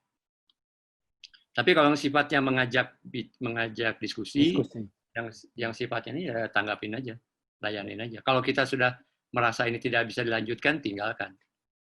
Kadang-kadang mereka juga cuma mampir kok, komen jelek gitu. Belum tentu dia ngikutin kita juga. Dan pengaruhnya jelek sekali buat kita. Sering sekali kita sakit hati karena itu. Tapi kalau itu dipikirkan, ngapain gitu? Kita punya kesempatan yang lebih banyak dan panjang untuk berkarya daripada mikirin komentar satu orang. Itu saja, memang kita nggak bisa mengatur, Mas. Jadi abaikanlah kalau memang itu negatif. Milik kita ya, wall kita milik kita, akun kita ya. Oke. Makasih Bang. Pak Sapardi, monggo Pak dijawab, mungkin bisa dijawab yang Jadi pertanyaannya Pak, yang bisa terkait dengan Bapak, misalnya satu, di media sosial kita tidak bisa mengatur siapa yang mengikuti akun medsos kita. Ya. Bagaimana ketika berkarya di medsos ada respon yang tidak menyenangkan. Yang kedua, yang buat Bapak juga, saya ingin tahu siapa yang membuat ide ketika Pak Sapardi ingin mengunggah konten. Jadi di belakang Bapak ini ada tim yang menyusun konten atau Bapak sendiri yang menuliskan gitu. Ya, terakhir itu jawab. Tidak ada orang lagi. Di rumah ini cuma ada saya dan istri saya. Sudah, cuma itu saja. Nggak ada orang lain lagi. Mengatur ini atau mengatur itu. Bahkan dulu ketika saya masih juga menerbitkan buku sendiri pun, semua saya lakukan sendiri. Mulai dari bikin cover, mulai dari mendesain isi dan segala macam, saya lakukan sendiri. Tapi kalau sekarang, karena kebanyakan buku saya sudah diterbitkan oleh penerbit, ya saya tinggal. Ya. Tidak punya waktu lagi gitu. Ya, itu ya mungkin untuk yang kedua tadi. Yang pertama apa tadi? Kalau ada komentar-komentar yang kurang baik, yang tidak positif di media sosial. Oh ya. Kira-kira apa yang perlu dilakukan atau sikap Bapak seperti memang harus siap. Saya kira kita harus siap. Saya sadar. Saya sudah tidak muda lagi, masih remaja tadi. Saya masih remaja. Jadi dan saya sadar saya masuk ke dalam sebuah dunia yang mungkin bukan dunia saya lagi, ya. Dengan orang-orang muda yang cerdas-cerdas, yang pintar-pintar itu, dan kita harus siap. Saya kira menghadapi apapun. Kadang-kadang saya beri komentar, kadang-kadang tidak. Sekenanya saja bagi saya, tapi saya senang bentuk apapun yang ditujukan kepada apa yang saya upload itu penting bagi saya untuk memperbaiki yang akan datang. Saya itu jarang sekali mengupload itu, karena sebulan sekali nggak ada. Kadang-kadang itu kalau ada buku baru saya pamerkan, cuman begitu aja. Baik. Ini putaran pertama sudah terjawab semua. Putaran berikutnya saya bacakan ya. Dari Nai, media sosial mutakhir menuntut kehadiran seniman terus-menerus di platformnya. Tapi suatu saat ia juga membutuhkan jeda sejenak dari keramaian dan menghadapi resiko hilang dari dunia maya untuk mendengar suara dirinya sendiri.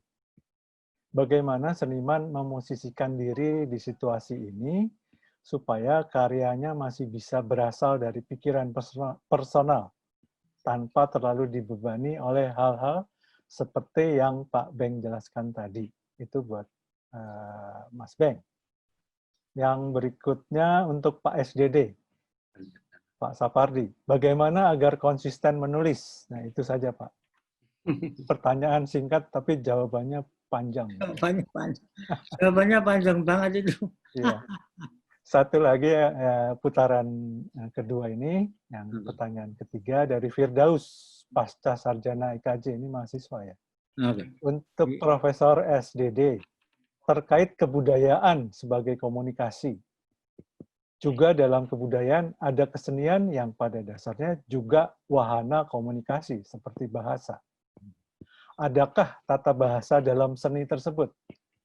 Jika memang ada, bagaimana struktur yang ada di balik berbagai jenis kesenian?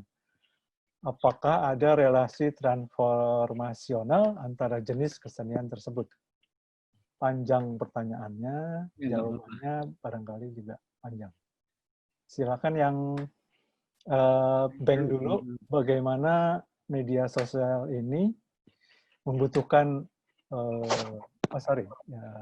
ya ini Pak Beng.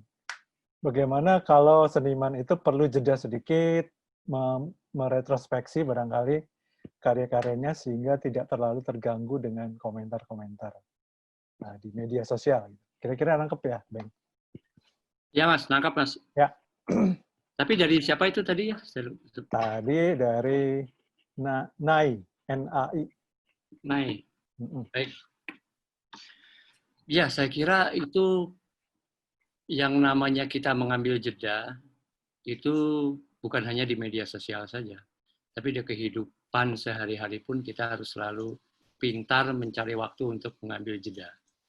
Kita harus diam sejenak ketika kita sedang dalam keadaan sibuk sekali.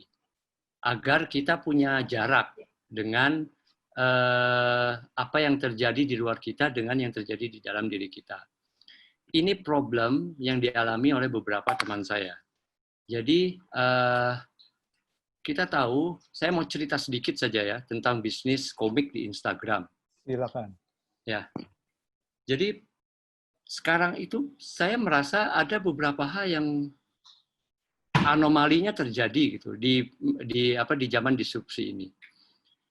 Bahwa penghasilan komikus yang dia hanya bekerja di Instagram saja itu 1 tahun bisa 3 miliar. Itu di Indonesia terjadi dan itu anak muda, anak dari Makassar yang tinggal di Jakarta. Dia postingannya itu kadang-kadang juga saya tidak tahu konteksnya apa, maksudnya apa, tapi followernya itu jutaan. Dan kemudian diskusi di dalam forumnya itu banyak, meskipun kita tidak mengerti itu. Ini memang kondisi yang anomali.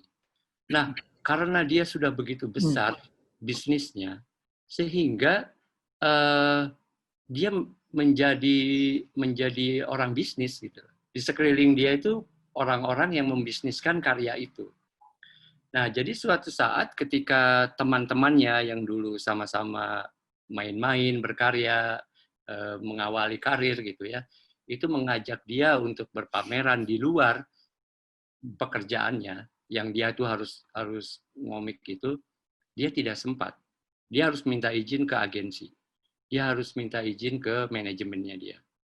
Bahkan untuk sekedar sifatnya kontribusi kepada kebudayaan lah misalnya. Entah itu, ya kita merayakan hari apa, kita memperingati apa, bikin dong ini gitu, tribute dan lain-lain. Itu pun harus izin manajemen. Ini saya kira hal yang akan terjadi jika kita tidak mengambil jeda.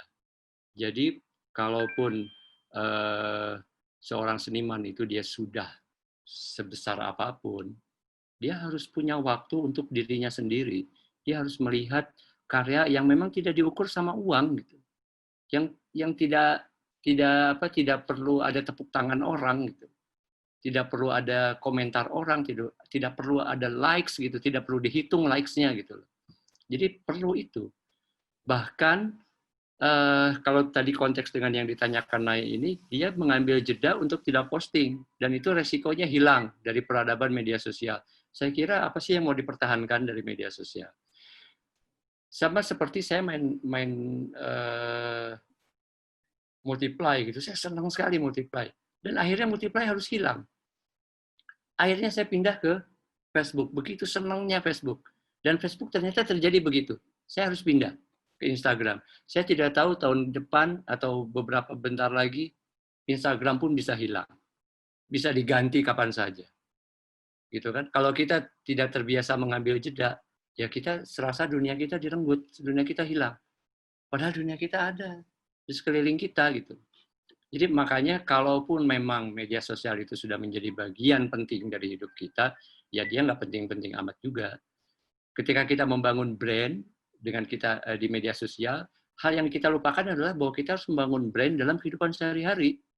Kalau kita mencitrakan diri kita baik di media sosial, dalam kehidupan sehari-hari kita baik juga. Itu kan problemnya yang kita lupa itu. Jadi kita harus balik ke akar, kita harus di dalam diri kita. Saya kira tadi saya mau nyolong sedikit dari pertanyaan yang kepada Pak Sapardi tadi ya. Silakan. Nyolong dikit aja Pak. Iya. Tentang apakah Pak Sapardi memposting sendiri, bukan manajemen, bukan asisten, bukan siapapun gitu. Ini kan menandakan bahwa banyak seniman-seniman besar yang dia tumbuh secara organik. Dia tidak membeli followers, dia tidak di branding dengan satu kesadaran branding gitu loh. Kalau tadi kan kesadarannya itu sangat mendasar, tapi bukan kesadaran bisnis gitu loh. Jadi yang mengikuti Pak Sapardi, dia tahu persis Pak Sapardi, meskipun tautan usianya jauh. Jadi tumbuhnya itu ya Pak Sapardi tampil di media sosial itu tulisan yang dia ketik sendiri. Jawaban pun jawaban yang dia buat sendiri. Ini yang organik dan ini kan yang jarang. Sehingga tidak berjarak. Jadi dengan adanya si seniman itu dia terlibat langsung di media sosialnya, itu sebetulnya juga jarak. Jadi kayak tadi ketika saya dapat maki-makian di media sosial, yaitu saatnya saya mengambil jarak. Saatnya saya melihat, oh ya memang kita tidak bisa menyenangkan semua orang. Kita juga tidak terlena dengan saya harus posting agar follower saya nambah. Saya harus posting agar saya ini eksis, saya ini disebut orang, saya ini dimention orang. Saya kira itu hanya satu bagian saja dari kehidupan kita, bukan seluruhnya. Jadi tidak perlu terlalu memusingkan kalau kita hilang gitu, karena namanya platform itu juga bisnis, bentar lagi juga bisa hilang. Kita tuh ngikut aja kok. Setelah Instagram nanti nggak tahu ada apa lagi gitu ya, kita ikut lagi, daftar lagi, akun lagi gitu, memulai lagi dari hal yang baru. Itu akan terjadi. Mungkin itu Mas Iwan jawaban saya. Ya, terima kasih, Beng. Selanjutnya pertanyaan untuk Pak Sapardi. Yang bagaimana agar konsisten menulis, Pak? Ini mau di ya, live. Saya kan menulis SMA ya. Saya SMA saya menulis. Dan tentu orang menulis itu harus membaca. Itu jelas. Ya. Orang menulis itu harus membaca. Jadi sejak SMP, sejak SMA saya itu suka sekali membaca. Nah, apa yang saya baca itu kemudian ada di dalam kepala saya, nggak bisa saya lepas. Karena itu adalah bagian dari hidup saya. Nah, kemudian ketika pada suatu hari saya itu merasa, wah ada baiknya juga ya nulis gitu. Ya. Maka yang perlu sekarang bukannya wahyu atau apa, bukan, tapi niat nulis, niat ingsun mau nulis, niat saya mau nulis, saya nulis. Nah, apa yang tersimpan dalam kepala saya bertahun-tahun itu keluar dengan sendirinya, ya. Jadi saya kan mulai nulis benar-benar tahun 57. Akhir November saya ingat betul, karena saya masih menyimpan buku coretan tulisan. ya, dan kemudian bulan Desember barangkali ya, karya saya itu dimuat oleh Pak Harbi Yasin di Jakarta. Saya gulung komeng saking senangnya gitu, kira-kira seperti itu. Jadi sejak saat itulah saya yakin, oh ternyata saya bisa nulis. Kenapa saya bisa nulis? Saya kemudian mikir-mikir lagi, ya karena saya bisa baca, karena saya suka baca. Kemudian gitu. Itulah sebabnya saya selalu mikir untuk diri saya sendiri. Mungkin saya dulu lebih banyak membaca, tidak hanya karya sastra kita, tapi karya sastra asing, sehingga saya jadi banyak pengetahuan mengenai karya sastra asing. Dan itu menyebabkan saya bisa memilih apa saja yang ingin saya jiplak, apa yang ingin saya curi dari tempat lain. Menulis itu adalah mencuri sebenarnya, bukan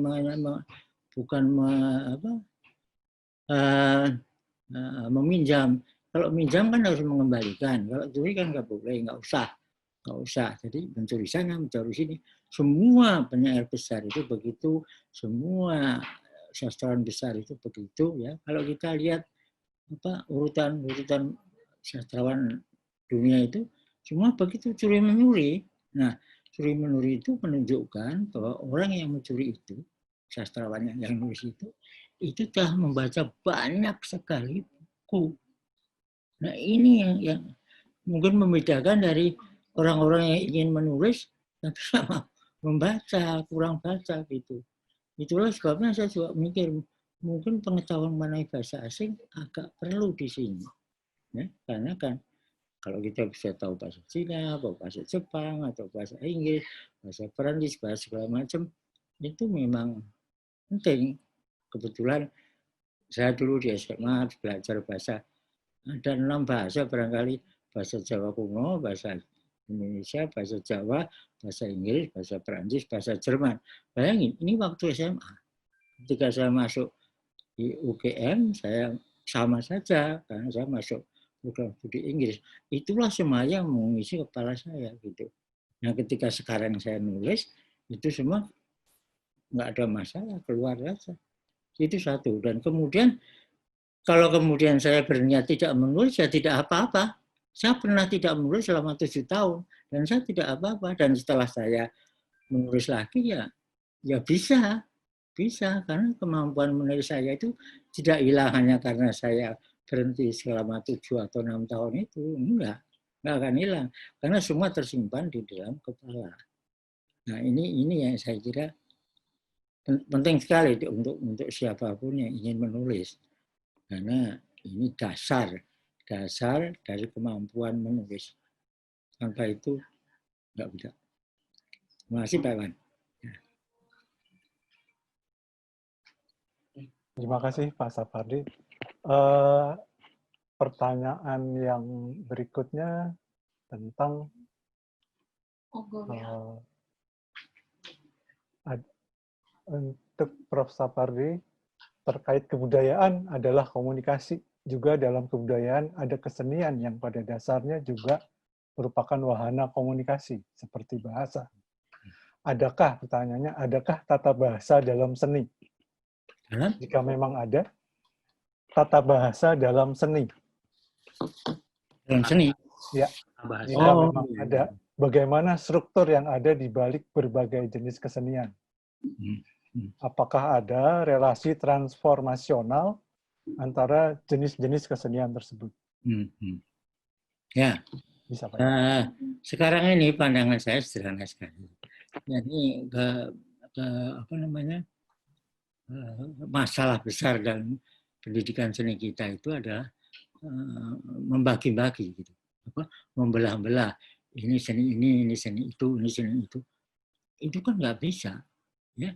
Bisa dibayangkan misalnya, kalau seorang menari tanpa gamelan gimana? Kalau seorang menari tanpa ada yang nyanyi gimana? Gitu. Kalau ada orang nabuh gamelan, misalnya ada konservatori karawitan dan tidak ada yang mau digameli itu, bagaimana?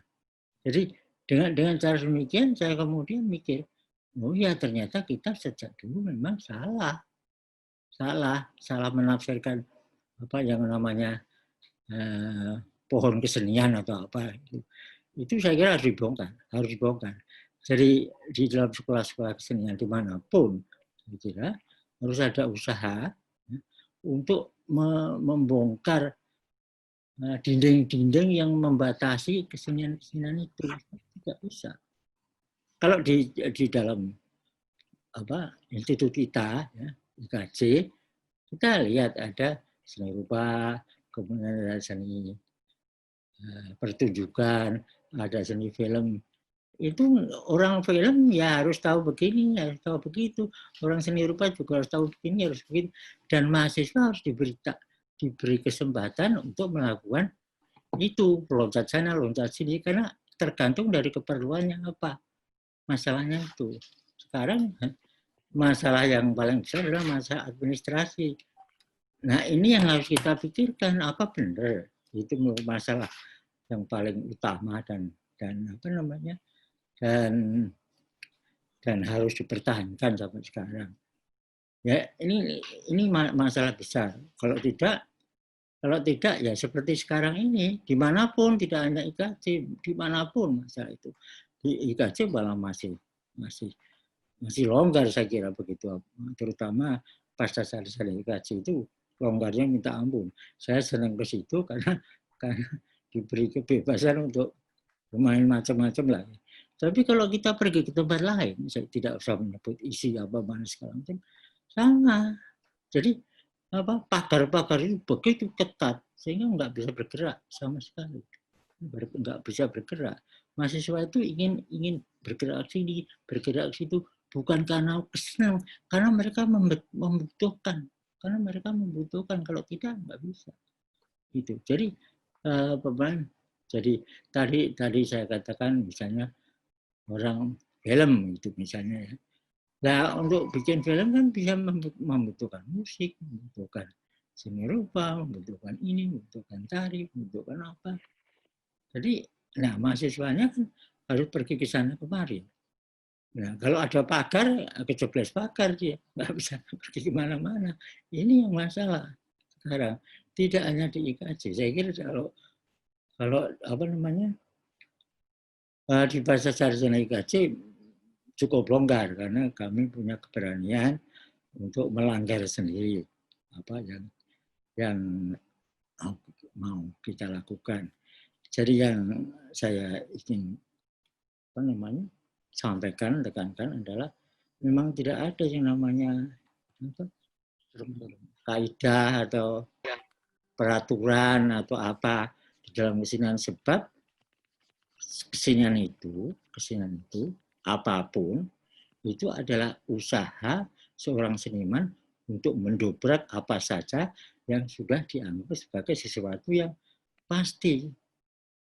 Jadi kesenian itu bukan seperti orang main tenis. Jadi kalau begini out, kalau itu in, nggak ada kesenian itu begitu, nggak ada. Jadi justru karena kita itu memiliki kebebasan, maka kita memerlukan ini, memerlukan itu, dan itu tidak ada batasnya. Sama sekali tidak ada batasnya. Saya harap nanti tidak hanya di IKJ, tentu di tempat lain juga orang mulai mikir bagaimana caranya merobohkan dinding-dinding yang aneh itu bagi saya. Ya, bayangin kalau bisa, yang terakhir yang saya sampaikan. Nah, contoh, orang bikin film.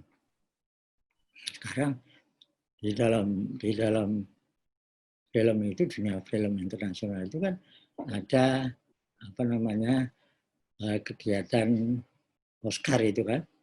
Nah, saking banyaknya jenis apa yang ada di situ, maka berapa puluh piala Oscar diberikan untuk cahaya sendiri, untuk main sendiri, untuk itu sendiri, untuk musik sendiri, untuk ini sendiri. Nah, itu kan menunjukkan betapa banyaknya kesenian itu dipenuhi oleh berjenis-jenis kesenian atau kegiatan lain yang orang tidak bisa membayangkan apa itu. Dan itu harus ditanamkan menurut saya. Ya, di Indonesia ini tidak bisa kita semakin kuat keinginan untuk menjadi terbelah-belah di dalam kotak-kotak yang tidak bisa ditembus, ya kita tetap begini saja. Nah, saya kira Pasca Sarjana IKJ tidak menyadari itu, dan saya kira itu baik sekali. Ya Pak Iwan, terima kasih Pak. Baik. Ya, terima kasih Pak. Pembicaraannya sangat menarik dan sebenarnya udah mulai hangat. Tapi saya diingatkan panitia untuk menyelesaikan acara ini. Ya, ini baru tester ya, icip-icip saja. Jadi saya mungkin tidak bisa menyimpulkan keseluruhan karena banyak sekali poin-poin penting. Tapi ada satu hal yang saya tangkap saja dari pembicaraan ini adalah keduanya, Pak Sapardi maupun Mas Beng, memberi pernyataan bagaimana menjadi seorang seniman. Bahkan ketika situasi media seperti sekarang, tetap seorang seniman itu bisa menyiasati, bisa kreatif dalam menjalankan kesenimanannya. Dan tadi banyak sekali tips-tips yang terkait dengan media sosial dan bagaimana kita sebagai seniman harus bersikap. Baik, sekali lagi saya ucapkan terima kasih Pak Sapardi dan Beng. Mungkin lain kali kita ngobrol lagi soal ini karena sangat penting. Juga buat panitia, saya kembalikan lagi ke Anti. Silakan Anti. Baik, terima kasih Pak Iwan. Terima kasih juga kepada Bapak Profesor Dr. Sapardi Domono dan Mas Rahadian, MSN, yang telah memberikan ilmu yang sangat bermanfaat tentunya. Banyak sekali yang bisa kita ambil dari webinar percakapan hari ini gitu ya. Juga Bapak Dr. Iwan Gunawan, MSI, yang telah memoderatori acara ini. Terima kasih banyak Pak Iwan. Kemudian terima kasih juga kepada para peserta webinar yang telah mengikuti acara ini dengan baik dan penuh antusiasme. Kita bisa banyaknya pertanyaan yang ternyata nggak bisa semuanya kita bacakan gitu, karena waktunya ya. Oke, sampailah kita di penghujung acara. Marilah kita tutup acara webinar media sosial seni bahasa dan visual ini. Mohon maaf sekali, swafoto tidak jadi dilakukan karena ternyata Pak SDD harus mengikuti acara berikutnya jam pukul 16 ya Pak ya. Jadi kita mungkin hadahi saja acara ini. Semoga acara ini membawa manfaat bagi kita semua. Wassalamualaikum warahmatullahi wabarakatuh. Terima kasih. Terima kasih semua. Sampai ketemu. Yes.